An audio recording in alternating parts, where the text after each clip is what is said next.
There's another study that's come out on the importance of fish that are high in omega-3 fatty acids. This study was done on women of childbearing age, which I thought was kind of important but kind of interesting, because usually we tell women of childbearing age to avoid eating the omega-3 fishes because of the mercury that's in them. Right, and it raises a good point. We all need essential fatty acids, okay, the omega-3s and 6s. And fish are a rich source of omega-3 fatty acids. And they provide what we need to have healthy cell membranes, to be able to have the right kind of anticoagulation, to have blood that is able to not be too thick, and to also be able to control rhythm disturbances.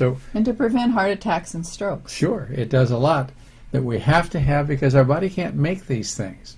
So it's really important that we have them throughout our whole life. But when the USDA did studies on tens of thousands of people multiple times, what they found was that we have a massive deficiency in America. About 95% of Americans are short in essential fatty acids. So we need to find a way to get them in, and fish is generally a good way if we can get those cold water fish that don't have too much in the way of mercury poisoning. Yeah, well, you need to know the right kind of fish, like salmon and mackerel and cod and herring. Those are the ones that are the highest in the omega-3 fatty acids. And they did studies that showed that there was a difference in the kind of fish that you ate and the difference in whether you got a heart attack or a stroke. Exactly. So that's important stuff. And yet years ago there was a study done in the Scandinavian countries that showed that people who ate fish had a higher risk for developing heart attacks. Really? I never heard that one. And the reason wasn't because the essential fatty acids, it was because they had a lot of mercury in them. And the mercury causes that. So, well, they didn't do a study on the supplements, and sometimes, they've done studies where just because, something shows that there's a positive result, it doesn't mean that it's the same when you take it out of the whole food, Right, and use it as a supplement. Yeah, but, too, we don't know about the quality of omega-3 fatty acids in, say, farm-raised fish. Like, well, we actually salmon. do. There isn't much there. I mean, just think about it. Salmon eat what? Krill. A lot of krill. And that's where they get their richest source of omega-3s. You aren't going to find krill, okay, that's a healthy krill when the salmon is in the lake that's got too many fish, that's polluted, and has a lot of other things in it that shouldn't be there.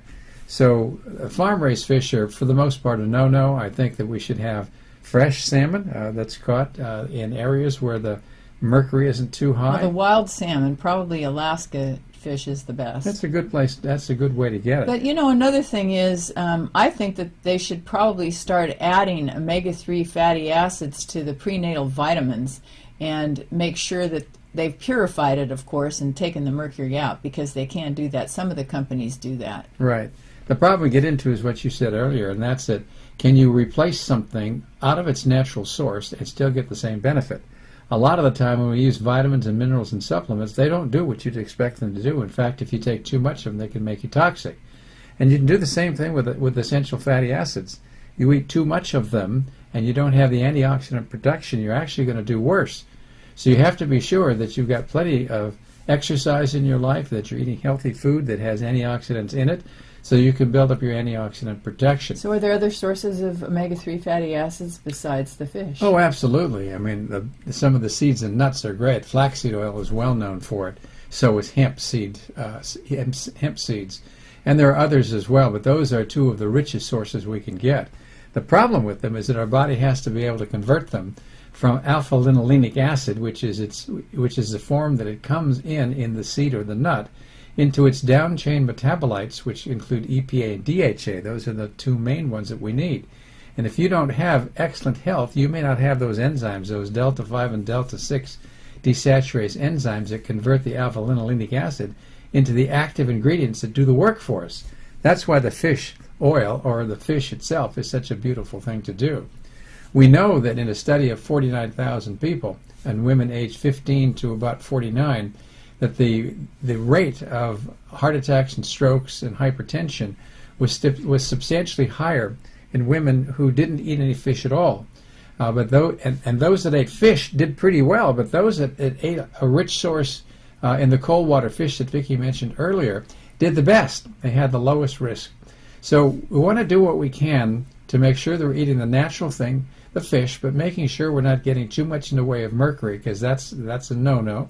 And if you're a woman that's pregnant, I still recommend that you do not eat fish, but you make sure that you take plenty of the supplements and eat a healthy diet. It has plenty of antioxidants. You mean if you're pregnant? If you're pregnant, or you're getting pregnant, because you don't want to have enough mercury there. So that's how I'd approach that problem, with a little bit of reservation for women who are pregnant.